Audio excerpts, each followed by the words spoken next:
Hello everyone.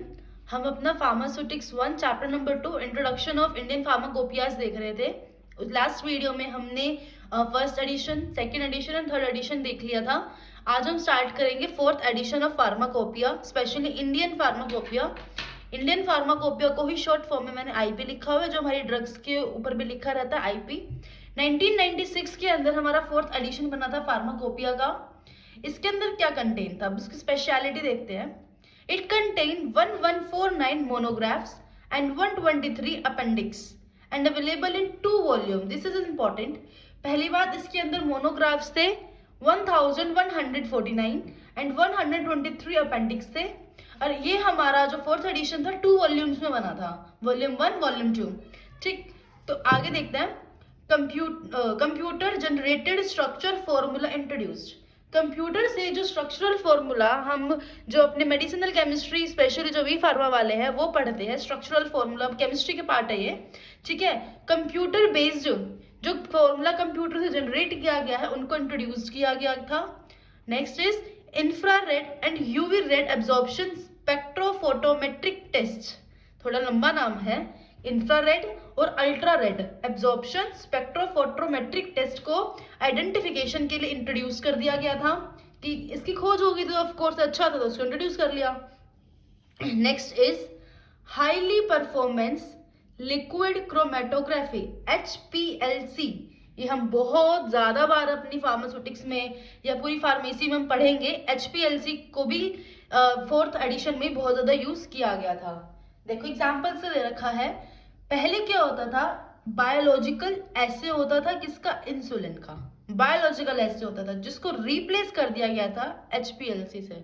तो HPLC का यहाँ यूज किया गया क्योंकि बायोलॉजिकल एसे से ज्यादा अच्छे रिजल्ट HPLC से मिलते हैं, थोड़ा ज्यादा इजी रहता है ये।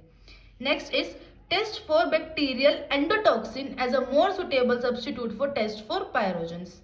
अब जो हमारे दो टेस्ट थे, एक टेस्ट होता है बैक्टीरियल एंडोटॉक्सिन के लिए और एक टेस्ट होता है पायरोजेंस के लिए।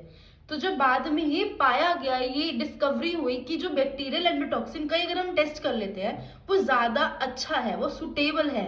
किसकी वजह, किसके अकॉर्डिंग, टेस्ट फॉर पायरोजन से ज्यादा अच्छा है। ठीक है, तो इसको भी इंट्रोड्यूस कर दिया गया। नंबर ऑफ जनरल मोनोग्राफ्स, अब कुछ नए नए मोनोग्राफ्स को भी इंट्रोड्यूस किया गया, जैसे कि monograph of I drop, I ointment, nasal preparation, oral liquids, इनको एडिट किया गया। तो और भी बहुत सारे मोनोग्राफ्स ऐड करे गए थे। ठीक है, in this monograph by for ORS and ORS bicarbonate से इंपॉर्टेंट है थोड़ा। इनमें जो मोनोग्राफ्स था ORS का और जो ORS बाइकार्बोनेट्स के जो पहले से मोनोग्राफ्स थर्ड एडिशन में थे, फॉर्मूला हैज बीन ड्रॉप्ड। ठीक है, ये वाले फॉर्मूलाज को ड्रॉप कर दिया गया, वापस ले लिया गया, क्यों, इनके अंदर स्टेबिलिटी की प्रॉब्लम थी। लेकिन जो ORS सिट्रेट का फॉर्मूला था उसको रिकमेंड करा गया था। ठीक है, ये कुछ चेंजेस कर रहे थे, तभी तो हमारा नया एडिशन बना है। आगे देखते हो हम। देखिए, after the publication of fourth edition of the Indian pharmacopoeia in 1996 and addendum was published in 2000 के अंदर 1996 का जो हमारा एडिशन था उसके अंदर एक एडेंडम लाया गया, और सेकेंड इज 2022 के अंदर भी लाया गया, जिसको पब्लिश किया गया इन। ठीक है, बेसिकली एक 2000 की बात करी गई थी, एक 2002 में, 2 बार एडेंडम आया था। ठीक है, अब बेसिकली जो एडेंडम आता है वो क्यों आता है, यहाँ पे लिखते हैं। देखो, the latest development made in pharmaceutical science, this is the main reason of addendum. तो एक बार एडेंडम 2000 में, एक बार एडेंडम 2002 में। ठीक है, 1996 वाले इंडियन फार्माकोपिया के अंदर आया था। इसको क्यों पब्लिश करा गया था, क्योंकि बहुत ज्यादा लेटेस्ट डेवलपमेंट आ चुकी थी फार्मास्यूटिकल साइंस के अंदर, इसीलिए एडेंडम आए थे। अब देखो, the numbering of pages in this addendum in continuous with that of volume 1 and volume 2।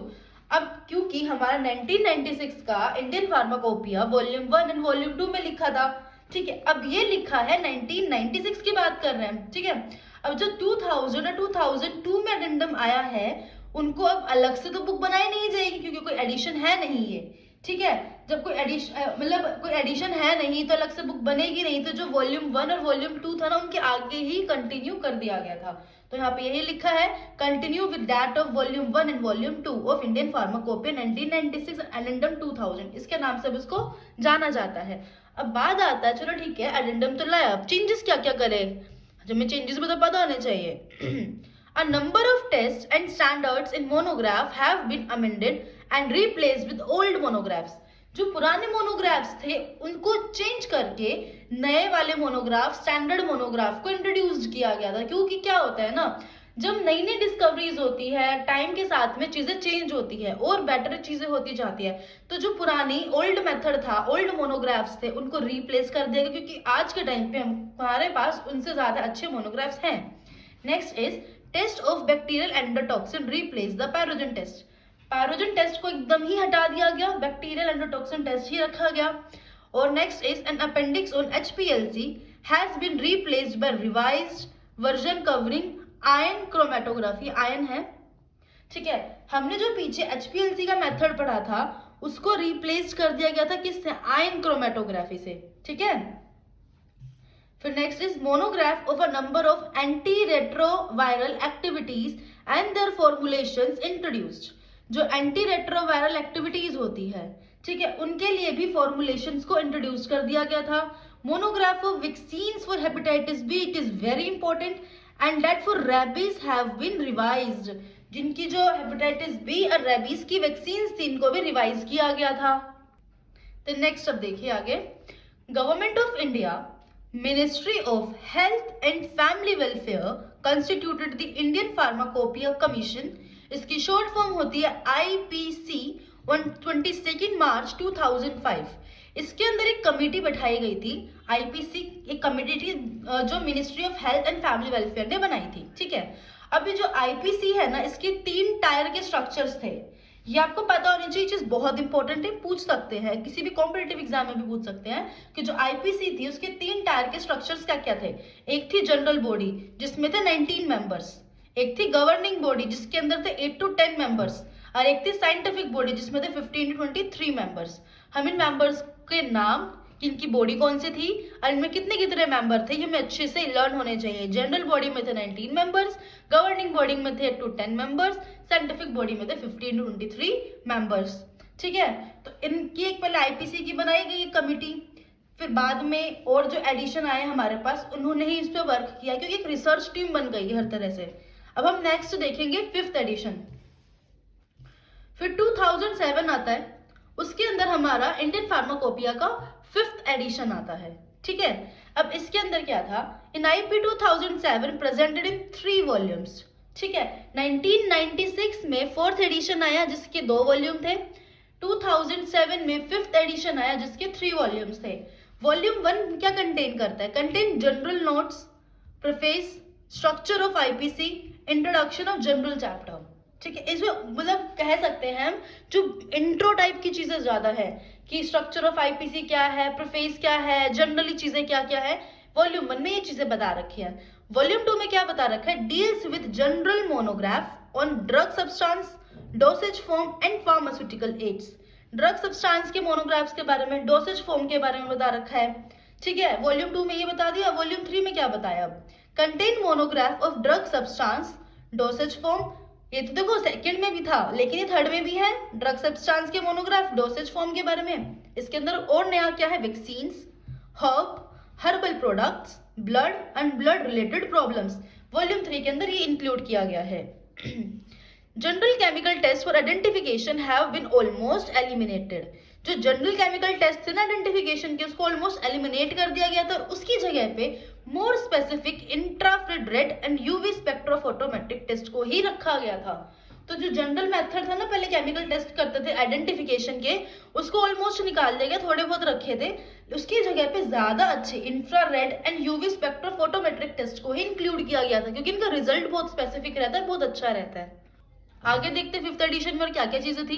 The test for pyrogen involving the use of animals have been virtually eliminated. जो pyrogen test होता था ना, जो basically इसको तो हटा के bacterial endotoxin का टेस्ट ले ही आए थे. ठीक है, तब टेस्ट ऑफ पैरोजन के अंदर जो एनिमल्स का यूज होता था ना, उसको भी एलिमिनेट कर दिया गया. बेसिकली पैरोजन का टेस्ट भी नहीं रहा, और जो भी टेस्ट एनिमल की मतलब एलिमिनेट ही कर दो जो एनिमल्स के ऊपर होता था. ठीक है, क्योंकि एनिमल्स को बहुत ज्यादा हार्म होने लग गया था, इसलिए गवर्नमेंट ने इसके ऊपर बहुत ज्यादा ध्यान दिया था. The test for abnormal toxicity is now confined to certain vaccines. अब जो नॉर्मल टॉक्सिसिटी होती है ना कुछ कुछ वैक्सीन्स को लेके, उनके टेस्ट के बारे में इसके अंदर लिखा हुआ था। लेबलिंग, ये इंपॉर्टेंट है, labelling and storage features at the end of monograph. Monograph के एंड में लेबलिंग और स्टोरेज का फीचर देना जरूरी लग गया, मतलब देने लग गई है हमेशा। ठीक है, ये नई चीज ऐड करी गई थी इन्होंने। Analytical method adopted internationally for monitoring the quality of drug. जो एनालिटिकल मेथड्स को अडॉप्ट किया गया था, क्यों अडॉप्ट किया गया था? कि ड्रग की क्वालिटी को मॉनिटर करने के लिए, और ये अडॉप्ट किया था इंटरनेशनली बेस्ड पे। ठीक है, फिर last is limit of bacterial contamination has been introduced for controlling the microbial quality of all medicinal products। जो बैक्टीरियल कंटामिनेशन की ना लिमिट सेट कर दी गई।